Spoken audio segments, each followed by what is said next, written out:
देखिए आज करते हैं हम एक्सरसाइज 3.1 NCERT।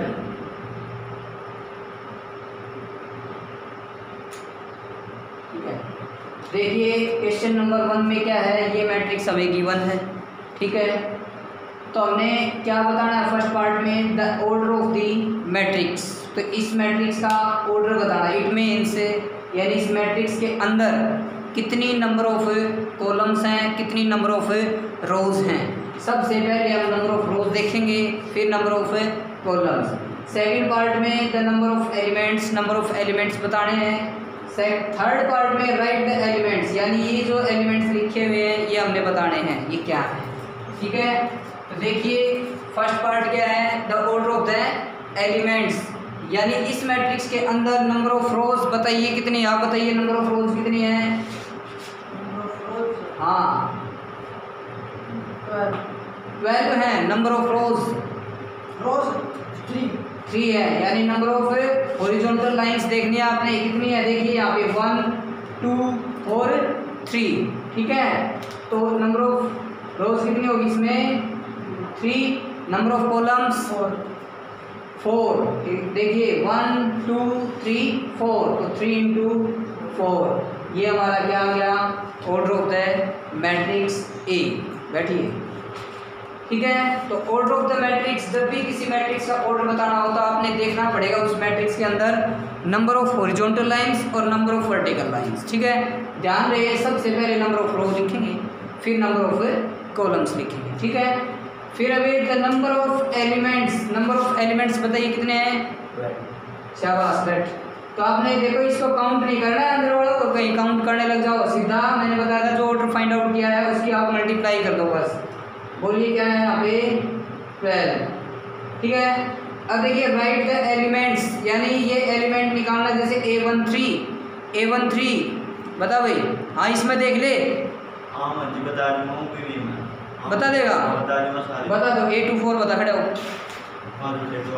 5/2 आ गया, नुका मैं बताई दूंगा रो रहा है ना, बता दे और बता क्या आ गया। एक भी नुका मैं बता दूंगा 12 है। A13 क्या जगह बैठ जाए, A13 एलिमेंट क्या आ गया भाई, A13 first row third column. तो देखिए ध्यान से, फर्स्ट रो ये होगी, अब थर्ड कॉलम पे जाना, थर्ड कॉलम ये होगी, तो कौन सा एलिमेंट आ गया भाई 19। तो A13 क्या आया 19। अब देखते हैं A21 देखिए, यानी सेकंड रो पे जाना हमने और फर्स्ट कॉलम पे, सेकंड रो फर्स्ट कॉलम, तो कौन सा एलिमेंट आया 35। सारे एलिमेंट्स इसी तरह से आपने फाइंड आउट करने हैं। ठीक है, तो इस तरह से हमने क्वेश्चन फर्स्ट को कंप्लीट किया। नाउ सेकंड क्वेश्चन देखिए। अब सेकंड क्वेश्चन में क्या बोला इसने, एक मैट्रिक्स है उसके अंदर टोटल जो एलिमेंट्स है वो कितने हैं भाई 24 हैं। ये बोल रहा है कि उसके ऑर्डर कितने होंगे, जब उस मैट्रिक्स के अंदर 24 एलिमेंट्स हैं तो how many total possible orders it can have, मतलब उसके टोटल पॉसिबल ऑर्डर कितने होंगे ये हमने बताना है। तो जब मैंने इंट्रोडक्शन करवाया था उसमें सारी चीज़ें ये बताई थी। जब किसी मैट्रिक्स के टोटल एलिमेंट्स अगर दे रखे हों और ऑर्डर पूछ ले तो आपने क्या करना है कि जो टोटल एलिमेंट्स हैं उस मैट्रिक्स के अंदर, जैसे 24 है तो आपने ऐसे 2 नंबर सोचने जिनकी मल्टीप्लाई करें तो टोटल एलिमेंट्स की इक्वल आ जाए, यानी 24 के। तो बताइए क्या क्या हो जाएंगे। क्वेश्चन नंबर 2, गिवन टोटल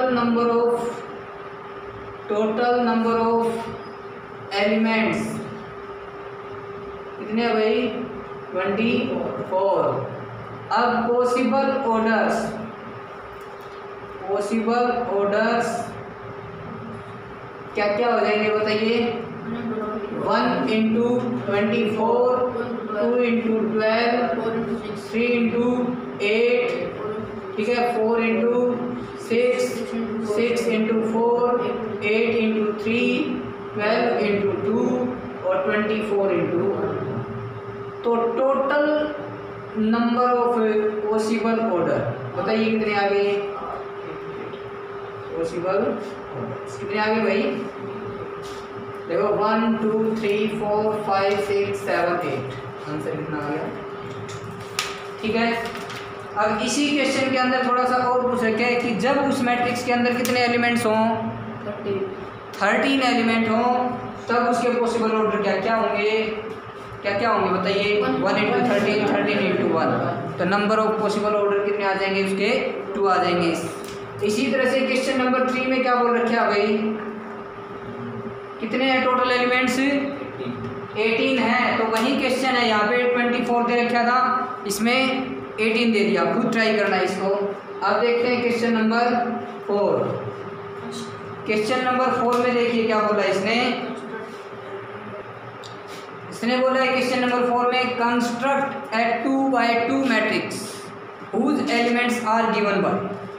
बताया इसने कि 2 इंटू 2 ऑर्डर की हमने कोई मैट्रिक्स को कंस्ट्रक्ट करना है जिसके एलिमेंट जो होंगे वो फर्स्ट पार्ट में एक इक्वेशन दे रखी है हमें i प्लस जे कंप्लीट का स्क्वायर अपॉन 2, है ना, यही दे रखा है। तो वो मैट्रिक्स फाइंड आउट करनी है।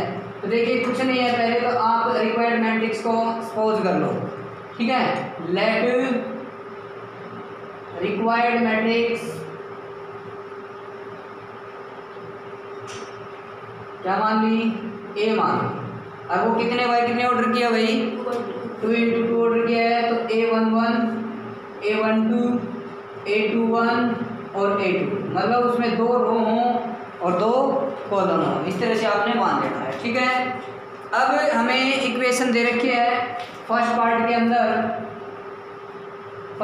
अंदर इक्वेशन दे रखी है given small a I j is equals to I plus j complete का स्क्वायर अपॉन 2, ये है फर्स्ट पार्ट में, ठीक है।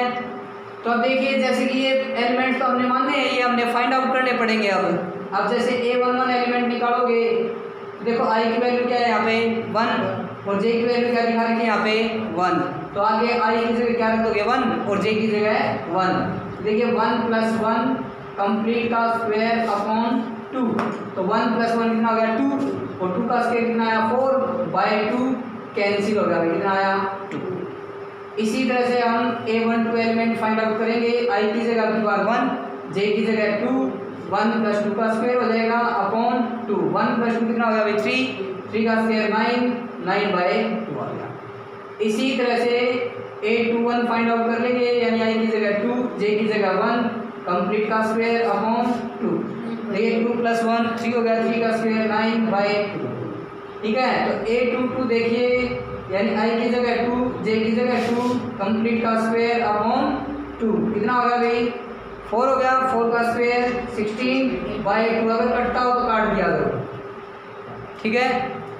सो लिख देंगे required matrix A is equals to, बोलिए क्या आ जाएगी A11, देखिए A11 क्या है अपना 2, A11 की जगह A11 एलिमेंट रख दो, A12 की जगह A12 एलिमेंट 9 बाई 2 और फिर है 9 बाई 2 और 8, बोलो समझ में आया नहीं? अब इसके जो पार्ट हैं, अब देखिए बाकी जो पार्ट बच गए हैं वो खुद कर लेना इसके, ठीक है। अब देखिए क्वेश्चन नंबर 5 का फर्स्ट पार्ट देखते हैं। अब देखिए क्वेश्चन नंबर 5 में क्या बोला है कि भाई एक मैट्रिक्स फाइंड आउट कीजिए, यानी construct a 3/4 matrix whose elements are given by, same है, बस इसमें खास बात क्या है मॉडुलस दे रखा है ना। जैसे 1/2 इंटू -3i प्लस जे, -3i प्लस जे का मॉडुलस है, ठीक है। तो हमें आपके बार रिक्वायर्ड मैट्रिक्स कितने बाय कितने ऑर्डर की निकालनी है 3 इंटू 4, तो लेट रिक्वायर्ड मैट्रिक्स A मान लिया हमने, जो कि देखिए 3 इंटू 4 है ना। तो अब आप इसको कैसे मानोगे, देखो हमने पहले नंबर ऑफ रोज कितनी बनानी है 3, तो नंबर ऑफ रोज अगर 3 बनानी है, उस 3 के अंदर नंबर ऑफ एलिमेंट्स कितने होंगे 4, बताया देना ये चीज़, तो आप 4 एलिमेंट्स तक लेके जाओगे इसको, यानी A11 A12 A13 और A14, बोलो समझ में आया। ठीक है। अब मैं कॉलम्स बनाऊंगा तो कॉलम्स में कितने एलिमेंट होने चाहिए? 3 बताया था ना इसके। देखिए अब इसको लिखिए A21, A22, A23 और A24। इसी तरह से A31, A32 और A33 और A34। ये मैट्रिक्स मैंने फाइंड आउट कर दिया, ठीक है। थोड़ा सा बड़ा फर्स्ट पार्ट में given small aij is equals to 1/2 modulus of -3i plus j, ये चीज है, ठीक है। तो वहीं देखिए पहला एलिमेंट निकालते हैं a11। तो देखिए i की वैल्यू क्या है? 1, j की वैल्यू 1। तो i की जगह 1 रख देंगे, j की जगह 1 रख देंगे, प्लस में 1, ठीक है। देखो -3i लिखने का मतलब -3 मल्टीप्लाई i है। जैसे 2x लिखते हैं तो उसका मतलब 2 मल्टीप्लाई x। तो -3 मल्टीप्लाई i की जगह मैंने 1 रख दिया। तो देखिए 1/2 इसको सॉल्व करेंगे क्या आएगा? -3 प्लस 1। और देखिए 1/2 -3 प्लस 1 क्या आ गया भाई? -2। अब -2 का मॉडुलस का काम होता है इसके अंदर चाहे प्लस वैल्यू या माइनस बाहर आएगी प्लस हो जाएगी, यानी 1/2 इंटू 2। देखिए 2 से 2 कैंसिल, क्या आया? 1 आया, ठीक है। इसी तरह से नेक्स्ट एलिमेंट निकालोगे यानी A12, ठीक है। तो i की जगह क्या रख देंगे भाई? 1 और j की जगह 2। तो देखिए 1/2 modulus of -3 into 1 plus j की जगह 2 रख दिया। तो 1/2 -3 प्लस 2, ठीक है। तो 1/2 यहाँ पे देखिए क्या आया? -1 और -1 का मॉडुलस क्या आ जाएगा? +1। तो इसका रिजल्ट क्या है भाई? सारे के सारे एलिमेंट इसी तरह से निकालने हैं। A11 की जगह A11 एलिमेंट रख देना है, A12 की जगह A12, तो आगे वाले एलिमेंट निकाल सकते हो, ठीक है। तो इसके सारे पार्ट इसी तरह से हैं, खुद कर लेना, ठीक है। अब हम आते हैं नेक्स्ट क्वेश्चन के अंदर। देखिए क्वेश्चन नंबर 6 में क्या बोल रहा है? Find the values of x y z in the following matrix equations, ठीक है। यानी ये जो मैट्रिक्स इक्वेशन दे रखी है, ठीक है, इनमें से हमने क्या करना है? x y z की वैल्यूज फाइंड आउट करनी है। तो देखो जब दो मैट्रिक्स इक्वल हो तो उनके करस्पॉन्डिंग एलिमेंट्स क्या होते हैं भाई? इक्वल। तो देखिए ये दो मैट्रिक्स हमें गिवन है, ये इक्वल है, तो इसका मतलब इसके कोरस्पॉन्डिंग एलिमेंट क्या होंगे? इक्वल। तो ये लाइन जरूर लिखनी है क्या? अब मैट्रिसेस आर इक्वल, यानी ये जो ऊपर मैट्रिसेस दे रखे हैं वो क्या है? इक्वल हैं। Therefore corresponding elements are also equal, ठीक है ना। क्या भाई? देखिए ये ऊपर वाले मैट्रिक्स अगर इक्वल है तो corresponding elements इक्वल, मतलब A11 एलिमेंट A11 के इक्वल, A12 के इक्वल, A21 के इक्वल, ठीक है। तो हमने इक्वल रखना है। देखिए 4 इज इक्वल्स टू वाई, तो वाई इज इक्वल्स टू क्या है? थोड़ा सा, ठीक है। इसी तरह से देखिए z इज इक्वल्स टू क्या आ जाएगा? 3। z इज इक्वल्स टू क्या आ जाएगा? 3, ठीक है। इसको इसके बराबर रख दिया। इसी तरह से इसको इसके बराबर रखेंगे तो x की वैल्यू कितनी आएगी, ठीक है। बस ये करना था। इसका मैं पार्ट समझा देता हूँ आपको। कौन सा पार्ट? नंबर थर्ड पार्ट समझा देता हूँ मैं। देखिए थर्ड पार्ट में क्या है? x plus y plus z, x plus z y plus z is equals to 5 9 5 7, ये है। तो देखिए ध्यान से, वहीं ये लाइन लिख लेना, बार बार नहीं लिखेंगे, ठीक है। अब मैं इसको डायरेक्टली इक्वेट करवा देता हूँ। x plus y plus z is equals to 9 और x plus z is equals to 5 और y plus z is equals to 7। देखो इसमें तो क्या था? केवल एक वेरिएबल में इक्वेशन पढ़नी थी, जबकि ये दो वेरिएबल में इक्वेशन पढ़नी है। तो हम क्या करेंगे? इसको इक्वेशन नंबर 1, इसको 2, इसको इक्वेशन नंबर 3 मान लेंगे। अब क्या करेंगे हम? देखो ये भी खास बात होती है क्या? आपने जितने वेरिएबल्स की वैल्यू निकालनी है ना, आपके पास उतने ही इक्वेशन इक्वेशन होनी चाहिए, ये कंसेप्चुअल चीज़ होती है। अब एक बात बताओ, अगर दो वेरिएबल्स की वैल्यू निकालनी है आपने और आपके पास इक्वेशन केवल एक है तो आप नहीं बता सकते दोनों वेरिएबल्स की वैल्यू। कैसे? जैसे मान लो मैं x + y = 7 लिखूँ, मैं ये कहूँ find the value of x and y, बता सकते हो? नहीं बता सकते। बहुत सी वैल्यू हो सकती हैं जो इसको सेटिस्फाई करें। समझ गए? तो यानी x और y की पर्टिकुलर वैल्यू निकालने के लिए आपके पास में जितने वेरिएबल है ना उस इक्वेशन के अंदर उतनी इक्वेशन होनी चाहिए। ध्यान से देखिए यहाँ पे कितनी इक्वेशन है? 3 हैं। वेरिएबल भी कितने हैं? 3 हैं। ठीक है, तो 3 वेरिएबल की वैल्यू निकाल सकते हैं। अब हमने ऑब्जर्व किया x + y + z = 9 और x + z ये y + z ये तीनों में कॉमन क्या है? z कॉमन है। तो हम क्या करें, x और y की वैल्यू सेकंड और थर्ड इक्वेशन में से किसकी फॉर्म में निकालें? z की फॉर्म में। समझ गए? फिर वो वैल्यूज किस में रख देंगे? इक्वेशन 1 में। फिर वो z में बच जाएगी। अपनी बात समझ में आ रही है भाई? तो हम क्या करेंगे, फ्रॉम इक्वेशन 2 से देखिए x = क्या आ जाएगा? 5 - z, दिस इज इक्वेशन 4। ठीक है, ये प्लस का z था उस साइड जाके माइनस का हो गया है। फिर फ्रॉम इक्वेशन 3 y + z = 7 है, तो y = क्या आया? 7 - z, इक्वेशन नंबर 5। ठीक है, अब लिखिए using equations 4 and 5 in equation 1 we get. क्या किया? इक्वेशन 4 और इक्वेशन 5 को मैंने किस में यूज कर लिया? इक्वेशन 1 में।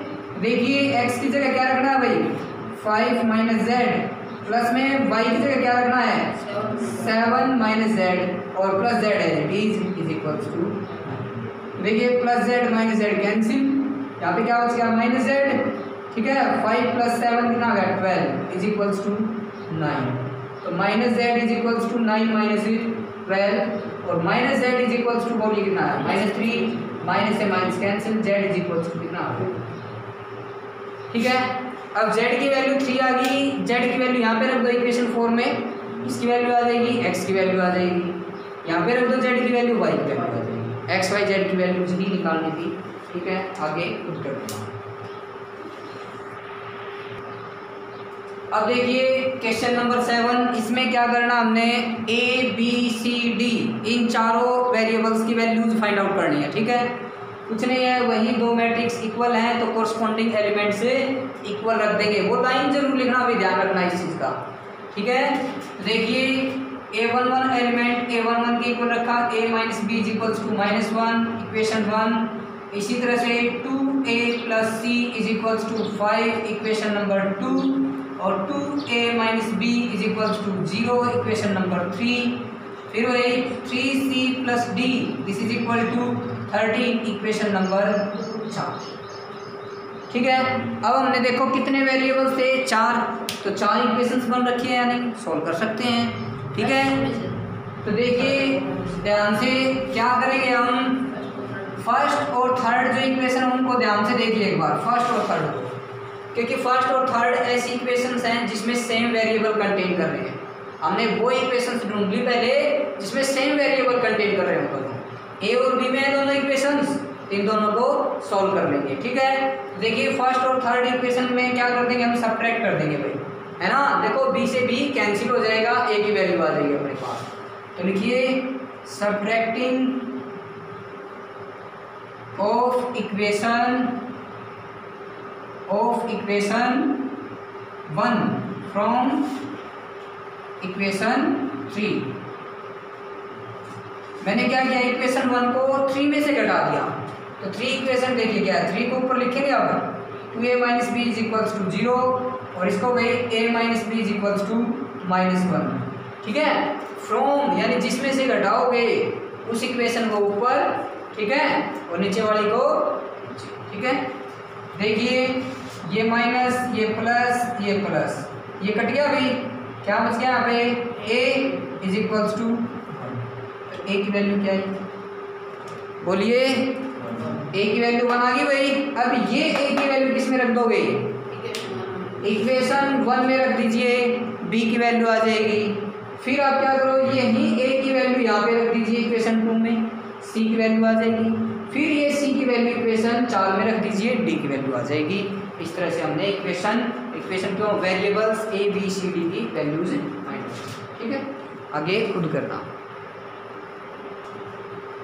अब देखिए क्वेश्चन नंबर 8 में क्या बोला हुआ है भाई, ए मैट्रिक्स है, ठीक है, उसका ऑर्डर क्या है m इंटू एन है, इज अ स्क्वायर मैट्रिक्स, मतलब ये जो ए मैट्रिक्स है वो स्क्वायर होगी कब, जब m is less than n, इसका मतलब नंबर ऑफ रोज हैं वो नंबर ऑफ कॉलम से क्या हो, लेस देन हो, तब होगी। और नंबर ऑफ रोज हैं वो ग्रेटर देन हो यानी ज़्यादा हो नंबर ऑफ कॉलम से, तब होगी। जब नंबर ऑफ रोज और नंबर ऑफ कॉलम्स बराबर होंगी तब होगी, या फिर इनमें से कोई नहीं। कौन सा ऑप्शन सही होगा, ऑप्शन सी इज राइट, क्योंकि ये डेफिनेशन में लिखवाया था स्क्वायर मैट्रिक्स कब होगी, जिसमें number of rose number of columns क्या हो, बराबर हो, तभी वो क्या होगी, स्क्वायर मैट्रिक्स होगी, ठीक है। Question complete, question number 8। अब देखिए क्वेश्चन नंबर 9 में क्या बोला हुआ है, इसने बोला हुआ है कि ये जो दो मैट्रिक्स हैं वो क्या हो, इक्वल हो, तब x और y की वैल्यूज बताइए क्या होंगी, ठीक है। ऑप्शंस दे रखे हैं ए बी सी डी जो भी है, तो देखो इसको पहले हम क्या करते हैं, इक्वल ही रख लेते हैं, ठीक है, फिर देखते हैं कि भाई x और y की वैल्यूज क्या होंगी। देखिए 3x प्लस 7, देखो दो मैट्रिक्स इक्वल हों, कोरस्पोंडिंग एलिमेंट्स क्या होंगे, उसके इक्वल होंगे, यानी 3x plus 7 is equals to 0, तो 3x is equals to -7, x is equals to -7/3, ये x की वैल्यू आई भाई। इसी तरह से अब ध्यान से देखना, क्या जब मैं इसको इसके इक्वल रखूँगा, यानी 2 - 3x इज इक्वल्स टू 4, यानी a टू 2 एलिमेंट को a टू 2 के इक्वल, तब देखिए -3x इज इक्वल्स टू क्या आया, 4 - 2, ये प्लस का था उस साइड जाके माइनस का हो गया भाई, तो माइनस का 3x इज इक्वल्स टू 2 और x इज इक्वल्स टू, देखो ये मल्टीप्लाई में -3 उस साइड जाके डिवाइड में, यानी 2/-3, देखो यहाँ पे x की वैल्यू क्या आई, -2/3, और यहाँ पे x की वैल्यू क्या आई, -7/3, तो दोनों x की वैल्यू सेम नहीं आई ना, ठीक है। अब y की वैल्यू पे जाइए, y + 1 इज इक्वल्स टू क्या होगा भाई, 8, y की वैल्यू कितनी आई, 7। तो देखो हम नहीं बता सकते कि x की वैल्यू यहाँ पे क्या होगी, बट y की वैल्यू क्या होगी यहाँ पे 7, तो we can't find the value of x, ठीक है। तो जो ऑप्शन सी या बी दे रखा है ना, नो वैल्यू ऑफ डिफाइन, ऐसा कुछ दे रखा है, वही हमारा आंसर होगा। कौन सा भी ऐसा option, no possible to find, यानी पॉसिबल नहीं है ये वैल्यू निकाल, ठीक है, ऑप्शन सी इज राइट। ऐसा क्यों भाई, क्योंकि x की वैल्यू देखो सेम आए तभी बोलना आपने। जैसे कि मैं इस क्वेश्चन में आ जाता हूँ, a की वैल्यू बनाई है ना, अब मैं यहाँ पे रखूँगा ना, यहाँ से b की वैल्यू निकालूंगा, तो बोलिए कितना आएगी, -2i + 2 आएगी, कि देखो एक ही जगह 1 रखा है, ये प्लस का है, उस साइड जाके माइनस का 1, तो -1 - 1 -2, -b is equals to -2, minus से minus cancel, b is equals to क्या है 2। अब मैं इसमें भी रखूँगा ना, तब भी मेरी वैल्यू इतनी आएगी, रख के देख लीजिए, b की जगह 1 रखा, देख b की जगह a की जगह 1 रखा तो 2 हो गया, 2 - b is equals to 0, -b is equals to -2, minus से माइनस कैंसिल, यानी प्लस का 2, यानी b की वैल्यू सेम आई ना, तो हम कह सकते हैं कि b की वैल्यू क्या है यहाँ पे 2 है, बट यहाँ पे देखिए x की वैल्यू अलग अलग आ रखी है, तो हम नहीं बता सकते कि x की वैल्यू क्या है, ठीक है। No possible to find, option जो भी है वो हमारा। अब देखिए हम एक्सरसाइज 3.1 के लास्ट क्वेश्चन पे पहुंच गए हैं, फिर ये एक्सरसाइज हमारी कंप्लीट हो जाएगी। देखो इस क्वेश्चन में क्या बोल रखा है, the number of all possible, short form में लिख दिया मैंने ये, ठीक है, all possible matrices of order 3 × 3। इसने बोला है कि number of all possible order, यानी जितने भी पॉसिबल ऑर्डर बन सकें वो कितने बाय कितने ऑर्डर के, 3 × 3 ऑर्डर के मैट्रिक्स के, विद ईच एंट्री 0 और 1, यानी सब, यानी 0 और 1 एलिमेंट जब इंक्लूड करते जाएं तो 3 × 3 ऑर्डर की कितनी मैट्रिक्स आप फोल्ड कर सकते हो, कितने बना सकते हो, क्वेश्चन ये है, ठीक है। तो एक बात बताइए मुझे, 3 × 3 ऑर्डर की मैट्रिक्स है, उसमें नंबर ऑफ एलिमेंट्स कितने होंगे, बोलिए 9 होंगे, ऑब्वियस सी बात है, 3 × 3 क्या आ जाएगा 9। तो आपने परमुटेशन एंड कॉम्बिनेशन किया हो तो ये वही तो है, 9 बॉक्सेस बना लो आप, 1 2 3 4 5 6 7 8 एंड 9। बार बार कितने एलिमेंट्स कंटेन करवाने हैं? 2 एलिमेंट, क्योंकि 0 और 1, यहाँ पे भी 2, यहाँ पे भी 2, यहाँ पे भी 2 2 2 2। ठीक है, देखो 1 2 3 4 5 6 7 8 9, तो 2 की पावर कितना आ जाएगा? 9। It means 5 1। ठीक है, अगर आपको ये कहता कि यहाँ पे 0 1 2 यानी ये 3 एलिमेंट्स कंटेन करने चाहिए, तब कितना हो जाता? 3⁻⁹ बात समझ में आ रही है? अगर यहाँ पे ऑर्डर चेंज कर देता, 3 × 3 की बजाय 2 × 2 कर देता, तो हमारा आंसर कितना होता? इसके अकॉर्डिंग 2⁴ बात समझ में आ रही है भाई? क्योंकि एक बात बताइए, जब मैट्रिक्स बढ़ाओगे तो आपके पास में कितनी प्लेसेस होंगे जहाँ पे 0 और 1 फोल्ड कर सकते हो? कितने प्लेसेस होंगे? 3 × 3 के लिए 9 प्लेसेस होंगे ना, तो 9 प्लेस पे वहाँ पे 0 और 1 कोई भी फोल्ड कर सकते हो, 2 आ जाएंगे वहाँ पे नंबर ऑफ रेज।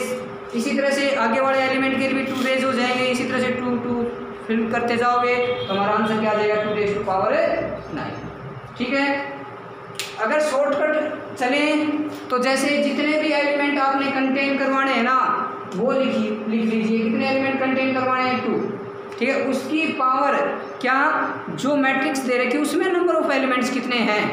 3 × 3 यानी 9, 2⁻⁹ यानी 5 1 2। ऐसे कंसेप्चुअल चीज़ ये थी कि हम 2⁹ कैसे करें। ठीक है, क्वेश्चन कंप्लीट और एक्सरसाइज इज ऑल्सो कंप्लीट।